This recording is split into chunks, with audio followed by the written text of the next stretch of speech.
Hoje nós vamos falar de direito do consumidor e de um assunto super importante para quem está comprando a casa própria ou um imóvel na planta, um apartamento, por exemplo. No ano passado, de cada 100 imóveis comprados, 41 foram devolvidos às construtoras. Isso significa, tecnicamente, o termo que se usa para isso é o distrato, ou seja, o rompimento do contrato que vigorava. Isso significa também fazer com que volte para as prateleiras das construtoras, entre aspas, um montante de 5 bilhões de reais. Esse é o tema do programa hoje. Nós vamos conversar com o Paulo Roberto Picelli, que é advogado. Tudo bem? Tudo bem, Wagner. Agradeço a oportunidade de falar de um tema tão importante, especialmente nesse momento econômico difícil que estamos vivenciando. O tema, ele é mais de serviço ou mais de economia na visão de quem é advogado? Mais de serviço com forte impacto na economia, já que a construção civil é a área que mais gera empregos no país, né? E está sofrendo muito também com a economia. Tecnicamente, o senhor é advogado, o que é o distrato e em que circunstâncias ele se torna um bom negócio para o consumidor, para quem deixou de ter a capacidade, por exemplo, de arcar com um compromisso? Distrato é o desfazimento do negócio jurídico, é a devolução do imóvel e restituição de parte ou de total valor pago, de tudo que foi pago ou uma parte. É vantajoso quando o consumidor ele percebe ou que a obra vai atrasar muito e o saldo a financiar vai se tornar muito maior do que ele pode pagar, ou quando ele está desempregado ou percebe que a parcela não cabe mais no bolso dele. Porque a maioria das pessoas que vão adquirir um imóvel, elas não têm planejamento. Elas não fazem uma logística, elas compram por impulso e desconhecem, por exemplo, o INCC, que vai corrigindo as parcelas mensais e o saldo devedor ao final. Isso acaba se tornando uma bola de neve. Sigla de Índice Nacional da Construção Civil. Perfeito. Né? Ou seja, um indexador usado em muitos dos contratos de compra da casa própria. Como um tempo atrás era usado também o CUB, o Custo Unitário Básico do Sinduscom. É isso? Exatamente.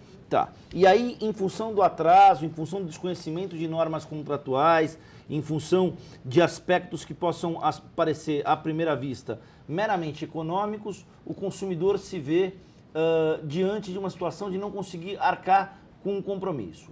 Qual deve ser o passo a passo do processo do cara chegar na construtora e falar assim, não dá mais? Primeiro, ele tem que saber que o distrato, a rescisão de contrato, só pode se dar até a entrega das chaves. Ele recebeu as chaves, não cabe mais rescisão, porque o contrato já foi cumprido. Então, ele percebeu que não vai conseguir pagar, na hora ele tem que notificar a construtora por escrito, por e-mail, enviar uma notificação extrajudicial, enfim. A partir desse momento, dá-se por encerrado o contrato. Só que o consumidor ele tem uma grande desvantagem em negociar com a construtora. Então, o ideal é que ele busque um profissional especializado para isso. Porque a construtora, via de regra, sempre vai tentar ir contra o que diz a jurisprudência e a lei. Por exemplo, o consumidor não pode receber parcelado o que ele pagou, ele tem que receber em uma única parcela. Se a obra atrasou, 100% do que foi pago corrigido. Se a obra não atrasou, a jurisprudência entende de que 80% a 90% do que foi pago. Então, mas aí, Paulo, não são situações muito difusas? Quer dizer, o momento em que eu compro o imóvel e eu desisto da compra numa situação hipotética porque determinada obra atrasou. Não é diferente de eu comprar imóvel e desistir da compra porque eu não tive a capacidade de pagá-lo? Muito diferente. É isso que versa a súmula 543 do Superior Tribunal de Justiça. No momento que a obra atrasou, e é importante frisar aqui, após 6 meses, porque a cláusula de 180 dias, que dá direito da construtora atrasar, já está pacificada, que é legal. Após 6 meses, então, ele vai fazer jus a ser restituído de 100%. Agora, se o consumidor ele adquiriu um bem, que é um sonho, ele vai devolver porque não conseguiu pagar, porque está desempregado, porque está passando dificuldade, não é justo que ele receba 100% do que pagou. Mas também não é justo que a construtora ela retenha mais do que 10%, 15%, porque a súmula 1 do Tribunal de Justiça de São Paulo ela deixa claro que a construtora deve reter o que for necessário para manutenção da propaganda e gastos com a administração dessa transação comercial. Ou seja, nesse caso especificamente... No meu entendimento, 10%. Não há lei que diga a porcentagem, mas a jurisprudência tem entendido que 10% é um bom valor, porque ela vai ficar com o imóvel totalmente valorizado para vender depois. E aí, a partir do momento, seguindo aquilo que você estava nos explicando, Paulo, a partir do momento que o consumidor faz uma carta à construtora, notifica a construtora, dizendo que ele não tem mais condições de arcar com a prestação daquele imóvel, a partir daquele instante, a construtora entende que o contrato está suspenso ou ela se vê no direito de poder recomercializar, inclusive, aquela unidade?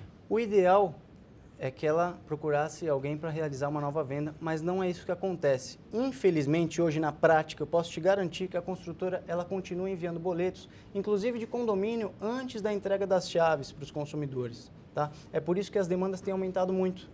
Né? O ideal é que, a partir do momento que ele notificou, fosse rescindido o contrato. Mas não é isso que acontece.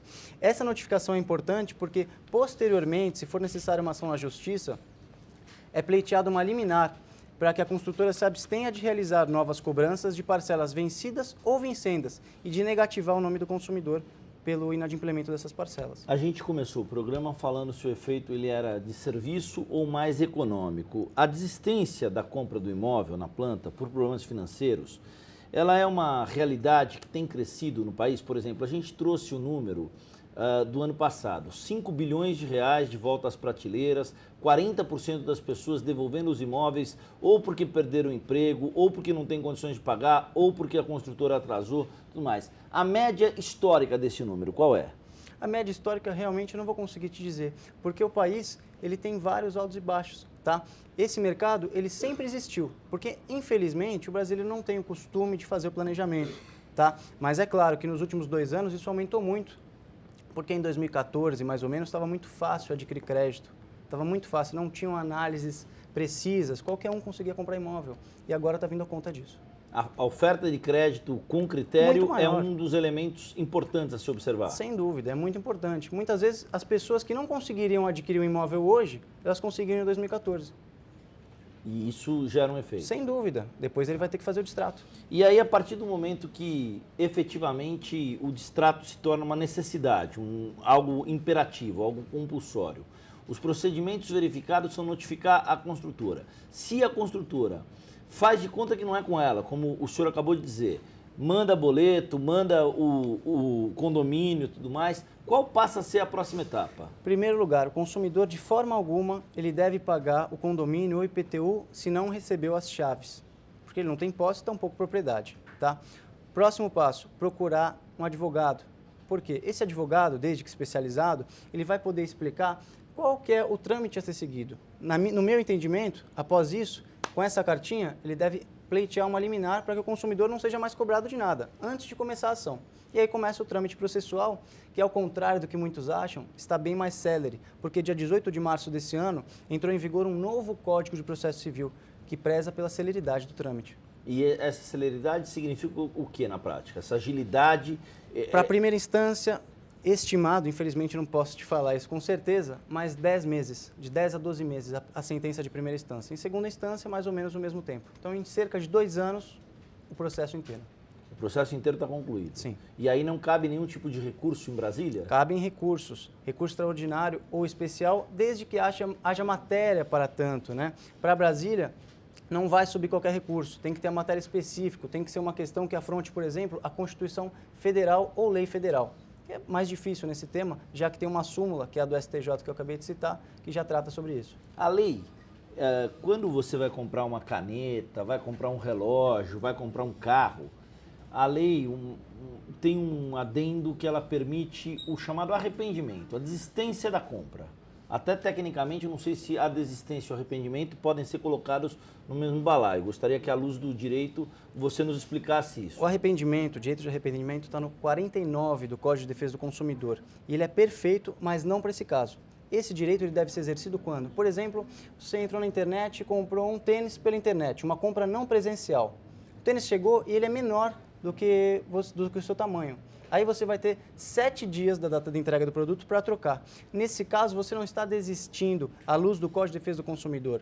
Essa é uma relação que está regida pela Lei de Incorporações, pelo Código Civil e pelo Código de Defesa do Consumidor. Só que você vai usar o artigo 53, que fala o seguinte: é expressamente vedada a retenção integral do que foi pago nos contratos de compra e venda pelo fornecedor, que é a construtora no caso. E sendo vedada? Sendo vedada, o consumidor ele tem que pleitear a devolução do que ele pagou, que é cerca de 90%, se a obra não atrasou.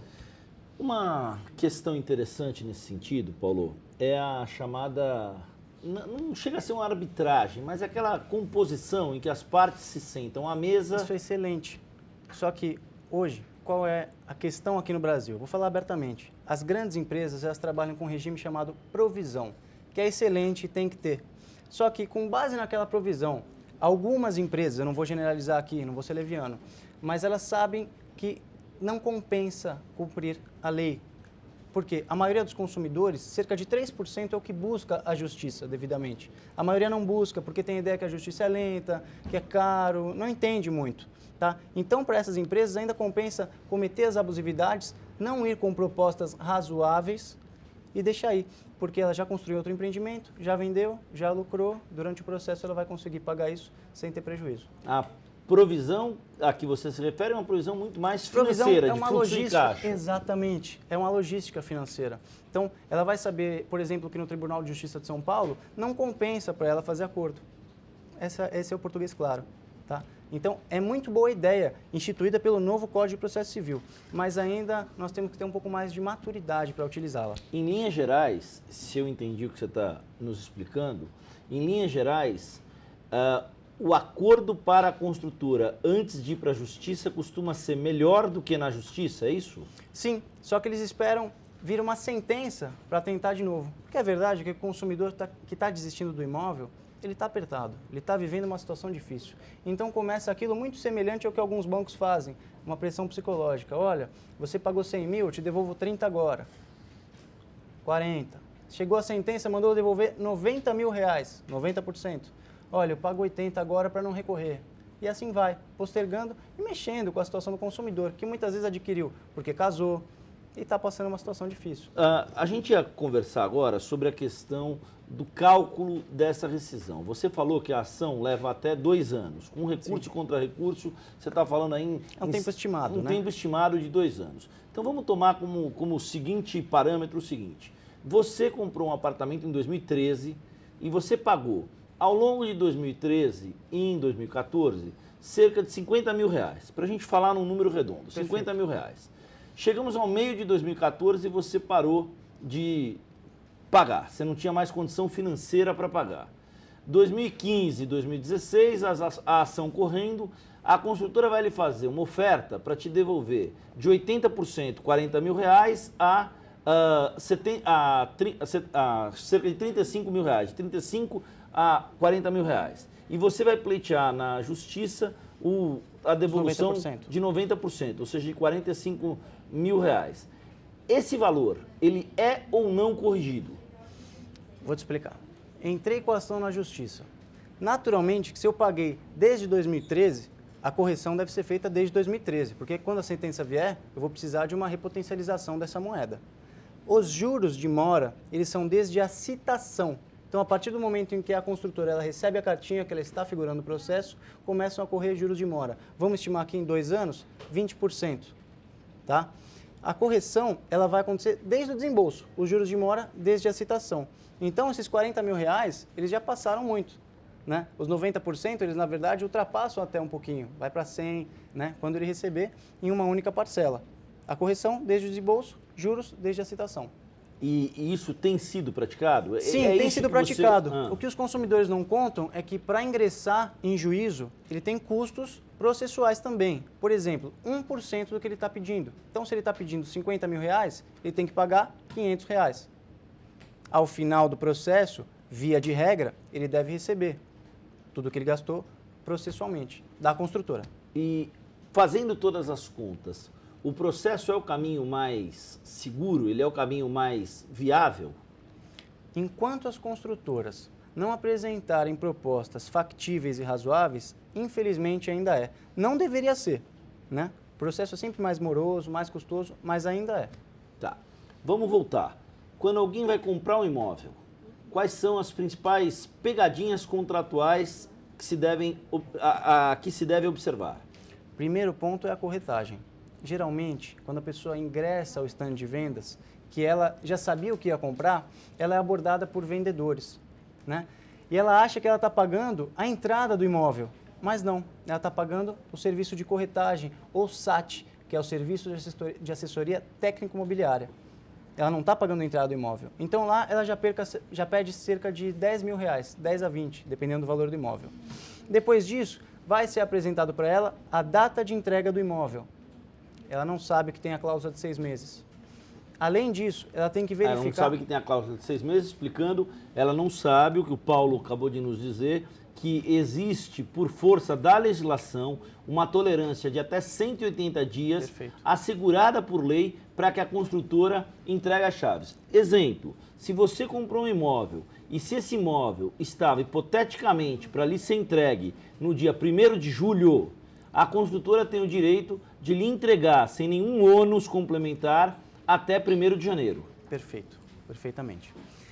Ela não sabe que vai, por exemplo, sofrer uma correção às parcelas. E é isso que mata o consumidor. Não sabe o que é INCC. Após a entrega das chaves, geralmente, isso pode ser alterado, é o IGPM mais 1%. Então, despreparada, o que o consumidor deveria fazer?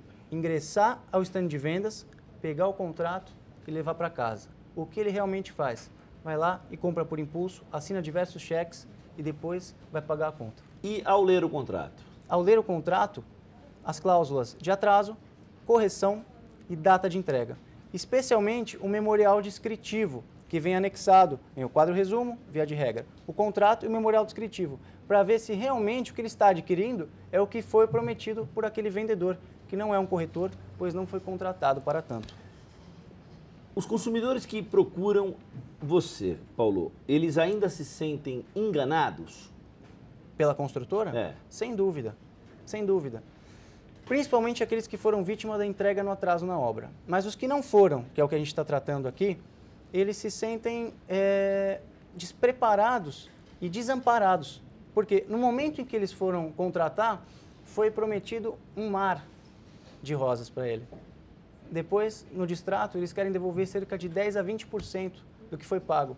Se você pagou R$100.000 e vai receber 20% em 10 parcelas de 2, não tem como, é muito difícil. E há quem assine esse tipo de acordo por desinformação. Sem dúvida, sem dúvida. Quem devolveu um apartamento está passando dificuldades. Então, no momento, ao invés de procurar justiça, de buscar seus direitos, a pessoa tomada de emoção, ela assina qualquer coisa para se ver livre do problema e tentar sanar outros problemas. Na verdade, ela só está arrumando mais um. Agora, vamos também abordar um pouquinho dessa questão do atraso. Então, vamos supor que esse atraso passe de 180 dias. A partir do momento que o atraso passou de 180 dias, você tem um elemento legal que te permite rescindir o contrato? Sim, é a súmula 543. Importante deixar claro que uma súmula, ela, via de regra, tirando as súmulas vinculantes, que são aquelas emitidas pelo STF, não tem força de lei. Essa Mas súmula ela é do STJ ou do Tribunal de Justiça? Do STJ. Do STJ. Mas ela serve de orientação para os outros tribunais. O que diz a súmula? A partir do momento em que houve atraso na entrega, imediatamente o consumidor deve receber o valor integral que foi pago. Além desse valor, dificilmente uma obra vai atrasar 7 meses, né? Quando ela passa dos 6 meses, ela atrasa 10, 12, 2 anos.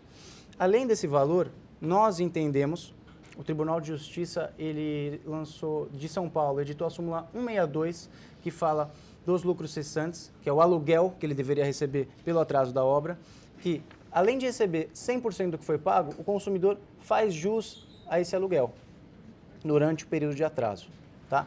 E, eventualmente, o dano moral, que não deve ser banalizado, mas nós temos um caso emblemático no escritório, que foi de um casal que comprou o apartamento, ficou desempregado, a obra atrasou muito, ele continuou pagando, a obra atrasou, teve que morar de favor na casa da mãe e a coautora estava grávida e ela perdeu o bebê. Então, não há valor para compensar isso, se você for pensar. É aí que entra o dano moral também. Não em todos os casos, claro. E essas taxas que são taxas que surgem no meio do caminho, às vezes, que muito se reclama sobre elas, dizendo que são taxas ilegais, que são taxas são taxas cobradas sem que elas tenham sido contratadas. Quão recorrente isso é? Muito, muito. Um exemplo agora é a taxa de corretagem e SAT, que está sendo tratada também no STJ. Uma informação muito importante é que hoje todos os processos, inclusive de rescisão, que contenham o pedido de restituição da corretagem do SAT, estão suspensos, porque o STJ tem a intenção de unificar o entendimento dele, se de fato é ou não legal a cobrança de SAT e corretagem, qual é o tempo para você ser ressarcido disso. E o consumidor, então, tem que saber que se ele entrar na justiça, o processo dele vai ficar parado até que saia esse posicionamento do STJ. Paulo, uma coisa é a dimensão jurídica, e aí nós estamos falando da norma, do Certo. direito como algo que contempla normas, né, e as responsabilidades de parte a parte do contrato. Outra coisa é a dimensão econômica, mas existe uma terceira vertente aí nesse triângulo, que é a dimensão social. Quão sensível a construtora é a uma composição no sentido de chegar a um denominador comum com a outra parte? Vou te responder com sinceridade? Sempre. Pouquíssima. Por quê? Pouquíssimo. A construtora, ela infelizmente, por esse regime também de provisão que eu te falei, de estatística, logística, custo-benefício, ela enxerga o consumidor como um número. Por isso todos os contratos têm um número.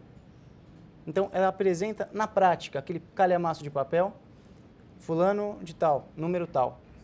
Você entra no pedido, é atendido quando muito por um saque, a resposta é automática.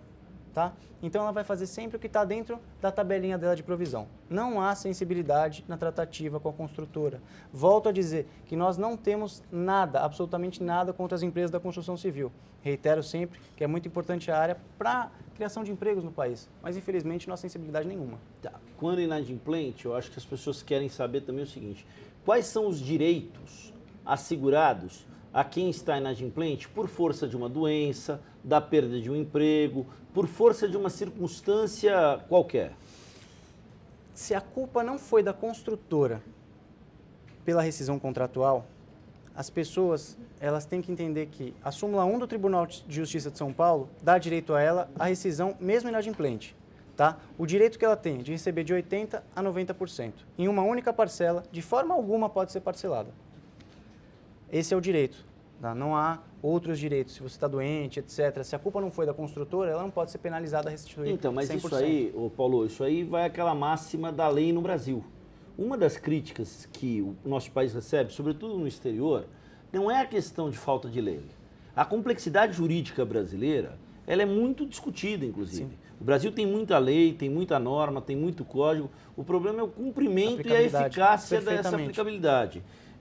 Ou seja, nesse caso... Na verdade, vou te dar um exemplo aqui, a súmula 543. Não são todos os tribunais que aplicam, e é uma súmula do STJ. É por isso que nós estamos agora com o projeto de lançar o Instituto Nacional de Direito Imobiliário para amparar essas pessoas, porque infelizmente não há um órgão regulador, né? A ação, ela é a última instância. Entrar com o processo é muito retrógrado, mas infelizmente é a única forma ainda de solucionar essa celeuma. A gente tem um bom caso, por exemplo, que eu não sei o quanto isso tem, um bom caso que envolve financiamento com bancos. O banco lança juros sobre juros, sobre juros, sobre juros, sobre juros, e não é muito difícil ganhar uma ação nesse sentido, alegando a cobrança de juros sobrepostos. Isso, anastocismo. O que acontece é o seguinte, nesse caso específico, quando chega na parte de financiar com o banco, o consumidor já recebeu as chaves. Então ele não pode mais pedir o distrato. Aí o que ele tem que fazer? Procurar alguém para assumir essa dívida, ficar com o apartamento, receber uma parte de volta, ou procurar fazer a portabilidade dessa dívida com outro banco, cujas as taxas vão ser menores, enfim, que caiba no bolso dele. Paulo, pois não, pode falar. Desculpe. Eu acredito que a maior falha do brasileiro seja a falta de planejamento para adquirir o imóvel. Se ele sentasse e fizesse uma planilha, dificilmente ele ia ter esse tipo de problema. E isso ecoa na última... Exatamente, na parcela chaves, em pagar o que ele não consegue. Até porque nessa relação, a ponta mais fraca é a do consumidor. Perfeitamente. Né? Paulo, para a gente finalizar, fundamentalmente, os cuidados que se deve ter ao assinar um contrato e ao propor o distrato, ou seja, o rompimento desse contrato. Primeiro, o consumidor tem que saber que de forma alguma ele pode receber de forma parcelada o que foi pago. Tá? A restituição deve ser imediata. Se a obra atrasou, ele tem que receber 100%. Se não atrasou, de 80% a 90%. Tudo abaixo disso, geralmente, é abusivo e ilegal. E em relação à assinatura do contrato? Assinatura do contrato. Leve o contrato para casa, veja em casa. Se você não contratou um serviço de corretagem, não pague. Serviço de assessoria técnica imobiliária, a mesma coisa. Confira a correção das parcelas. veja o índice que vai corrigir as parcelas de início e no final, a parcelas chaves. E fique atento, infelizmente as pessoas compram por impulso, isso não pode acontecer de forma alguma. Por força do desemprego, que chegou a 8,5% no ano passado, e do volume de queda do PIB brasileiro, da economia brasileira como um todo, o volume de distratos com as construtoras chegou a 41%. 41%, 4 a cada 10 consumidores devolveram os imóveis que compraram às construtoras. E isso fez com que se acumulasse 5 bilhões de reais que deveriam estar num setor que emprega bastante, que usa muito aço, que é muito importante para a teia da estrutura econômica. Esse setor teve 5 bilhões de reais em movimento que ele previa como um movimento econômico, que deixou de ser um movimento econômico por força desse cenário de recessão. Queria agradecer ao Paulo Roberto Picelli, advogado, valeu pelo bate-papo. A gente está à disposição aqui na TV Câmara. Wagner, eu que agradeço. Muito obrigado. Obrigado. Você que está acompanhando o nosso programa, fique por aí que nós vamos falar sobre um outro assunto bem importante assim que a gente voltar. O número de queimadas no estado de São Paulo também vem crescendo muito e esse é o assunto do próximo bloco.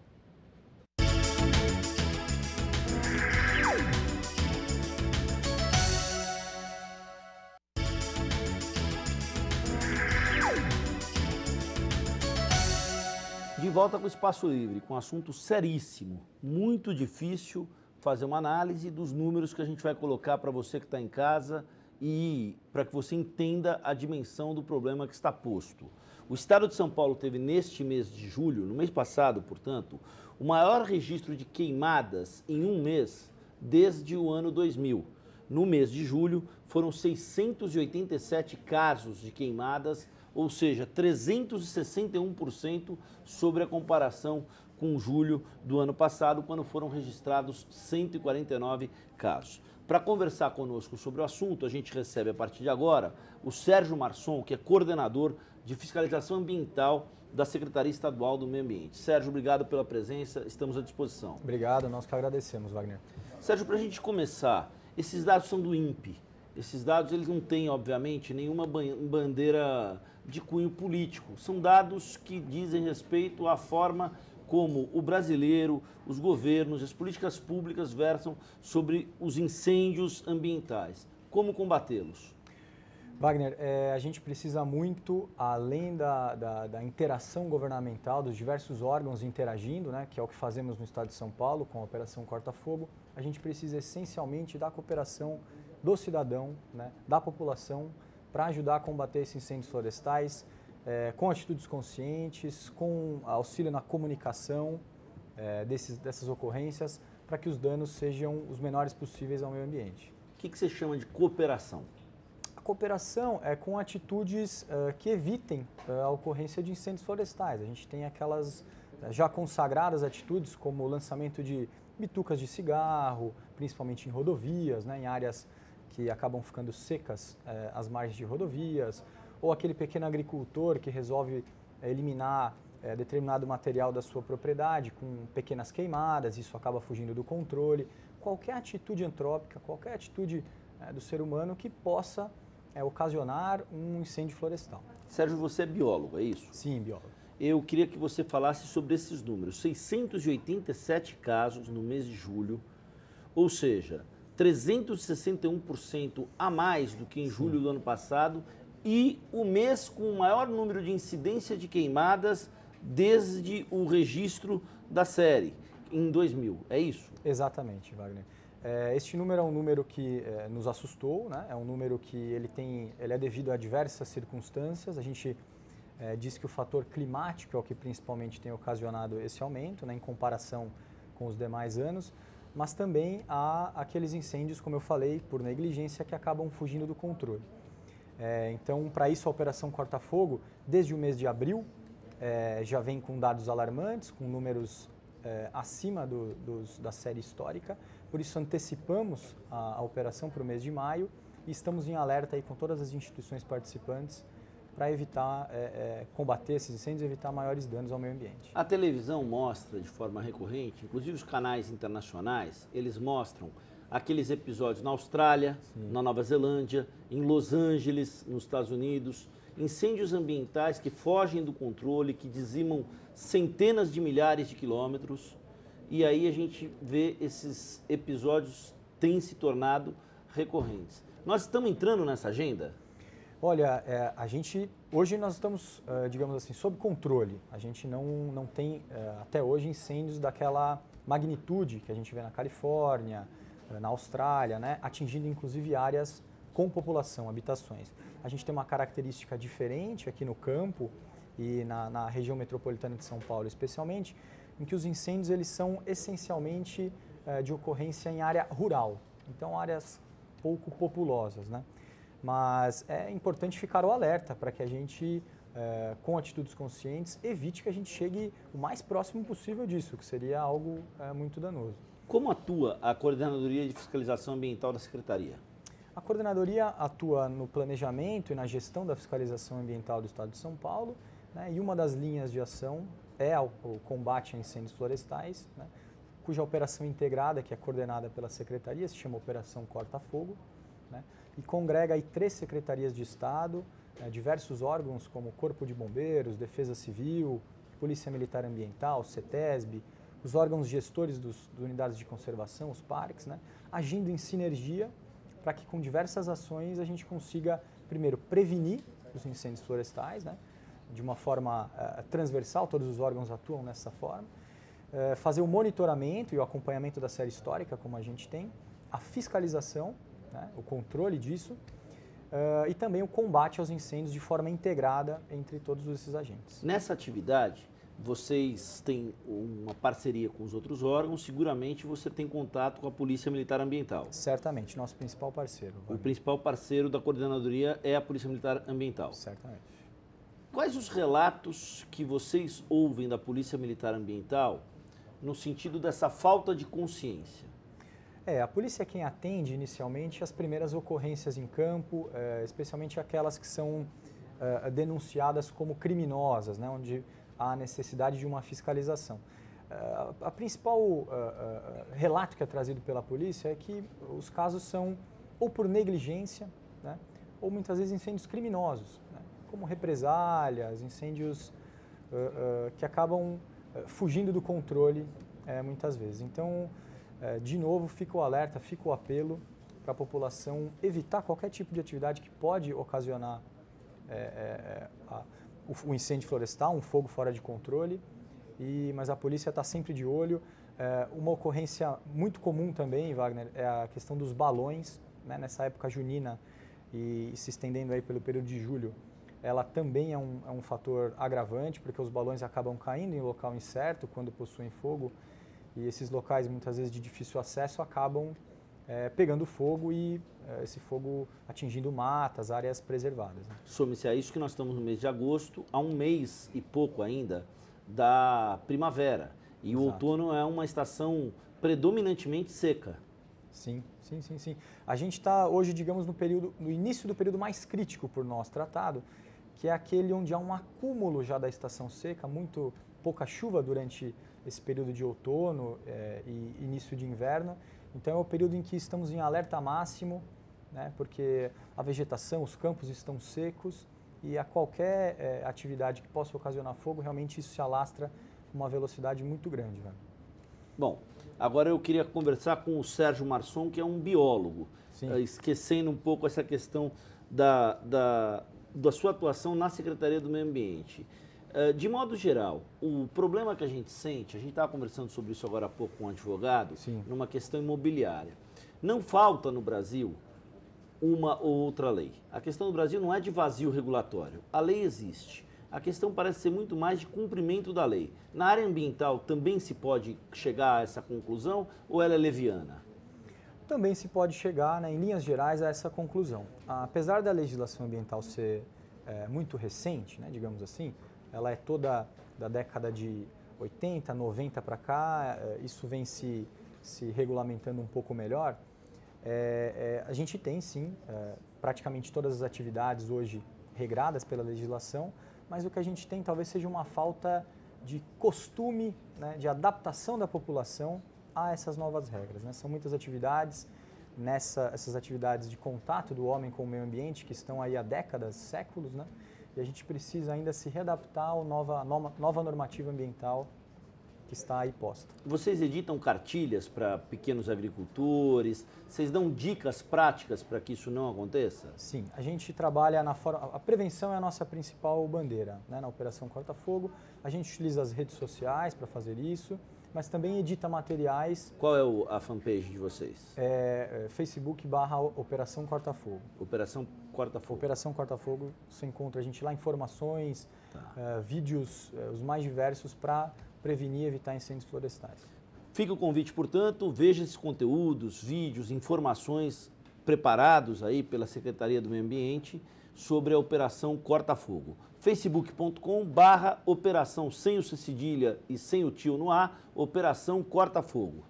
Além disso, há uma cartilha entregue pela Secretaria, pela Coordenadoria e pela Polícia Ambiental, que dá regras de como utilizar os recursos naturais de forma sustentável, inclusive como evitar incêndios florestais, né, e condutas que podem levar a incêndios florestais. Eu dei aqui no início do programa os números do mês de julho, Sim. dizendo que eles cresceram 361% sobre julho do ano passado. Saltaram de 149 casos para 687 casos. Se a gente pegar o ano de 2016, o acumulado também é expressivo. São 142% mais registros do que no ano passado. Ou seja, alguma coisa parece fora da ordem no que diz respeito à conduta individual.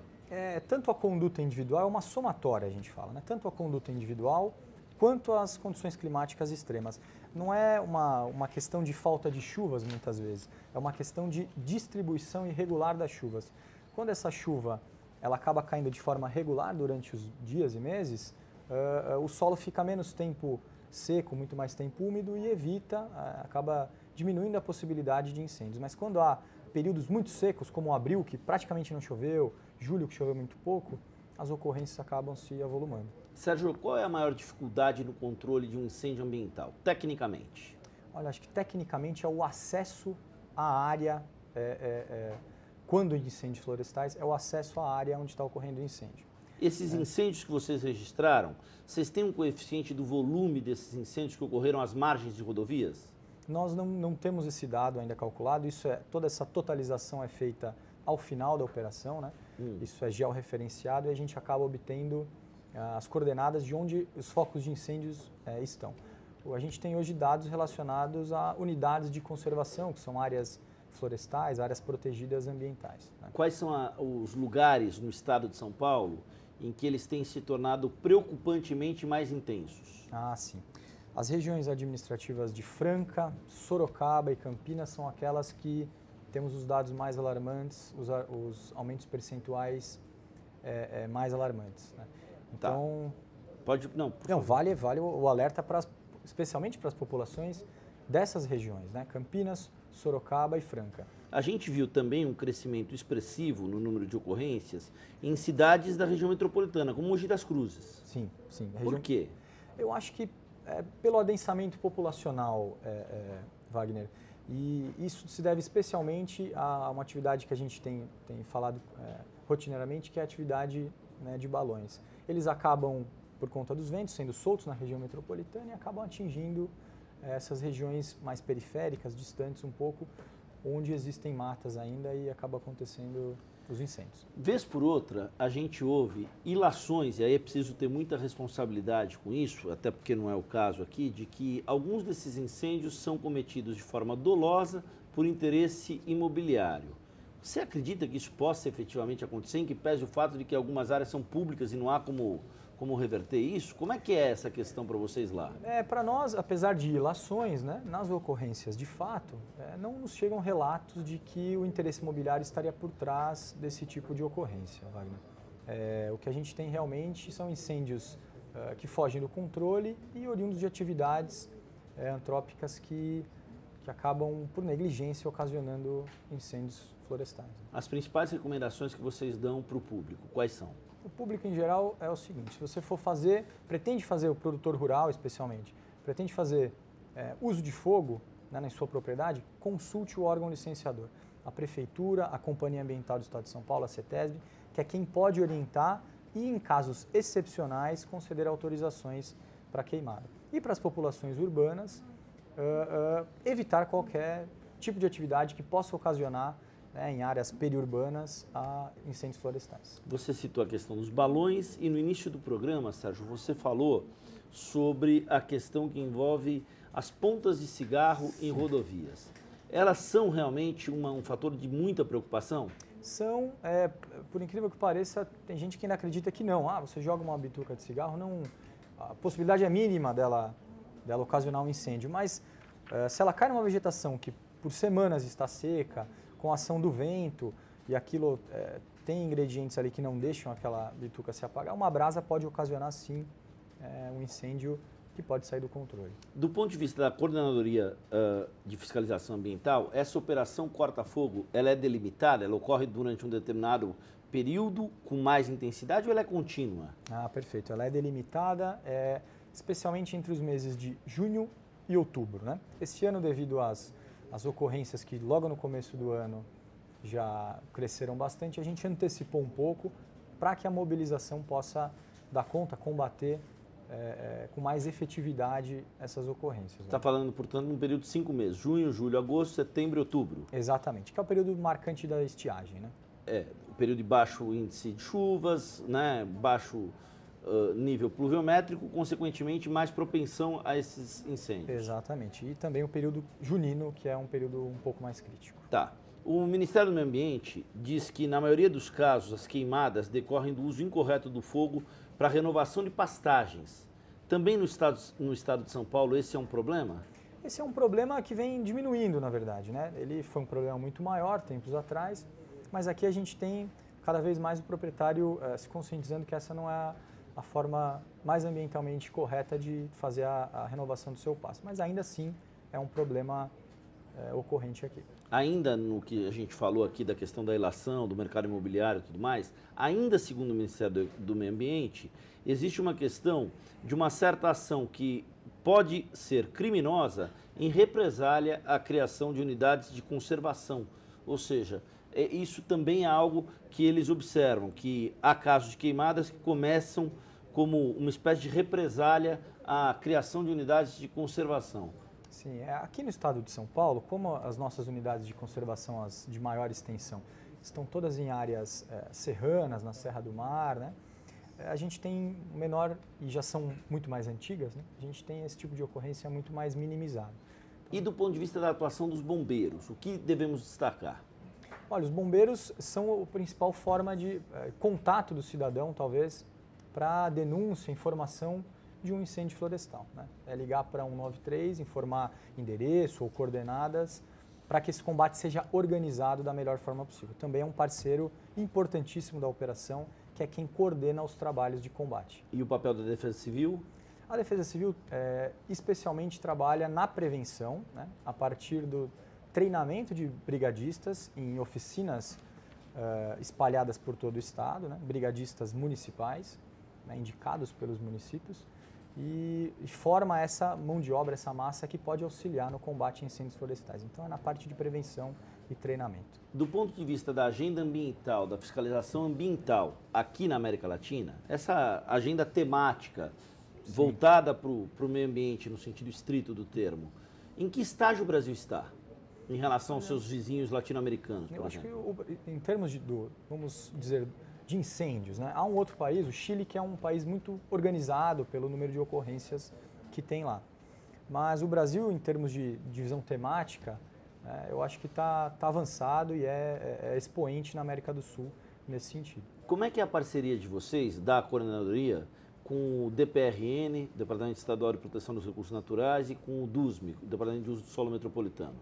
Na verdade, esses são órgãos que foram, a partir de uma reorganização da Secretaria, né, incorporadas às suas atividades, né, de licenciamento, especialmente, à Companhia Ambiental, que é a CETESB, né, e a relação é super estreita. A CETESB faz toda a parte de licenciamento ambiental e a coordenadoria, junto com o policiamento ambiental, é quem majoritariamente fiscaliza essas atividades em campo. O principal problema, Sérgio, para a gente encerrar, continua sendo, então, a questão do comportamento individual, da falta de uma consciência coletiva. Eu diria que sim, Wagner. Se eu fosse apontar o principal vilão da ocorrência de incêndios florestais, em termos de ação, é o próprio homem, né? A gente tem as condições climáticas, que é algo imponderável, incontrolável, mas isso sozinho não ocasiona incêndios florestais. Há sim uma ação negligente, muitas vezes, e algumas vezes dolosas, né, do próprio homem nesses incêndios. Aqueles incêndios em torres de iluminação, próximos a torres de iluminação, à beira de rodovias, ou a questão de raios, isso é bem mais raro? Bem mais raro, Casos fortuitos, com acidentes de ocorrência natural, são mais raros, apesar de a gente saber que acontecem, mas eu acho que o fator humano é o principal. Legal. Sérgio, eu queria agradecer você pela atenção. A gente conversou com o Sérgio Marçom, que é coordenador de fiscalização ambiental da Secretaria Estadual do Meio Ambiente, falando sobre o número de casos de queimadas neste mês de julho, no mês passado, portanto, esse número saltou para 687 casos. Regiões como Iaras, na área de Itapetininga, ou Mogi das Cruzes, na Grande São Paulo, lideraram o ranking, mas você citou a área de Sorocaba, a área de Campinas, como áreas que permanentemente inspiram cuidados. Exatamente. Essas são as áreas que hoje, isoladamente, têm o seu percentual mais elevado. Sérgio, a gente está à disposição aqui na TV Câmara. Queria agradecer a atenção, dizer que a gente está à disposição para tematizar esse assunto, que é um assunto importante, relevante, que envolve cidadania e que envolve principalmente consciência ambiental. Nós é que agradecemos a oportunidade de divulgar o trabalho e informar um pouco mais a população sobre como evitar esse tipo de incêndio. Legal. Obrigado a você que nos acompanhou, portanto, nessa edição do Espaço Livre. A gente continua com a programação da TV Câmara. Obrigado pela atenção. Continue nos acompanhando. TV Câmara São Paulo, informação para a cidadania.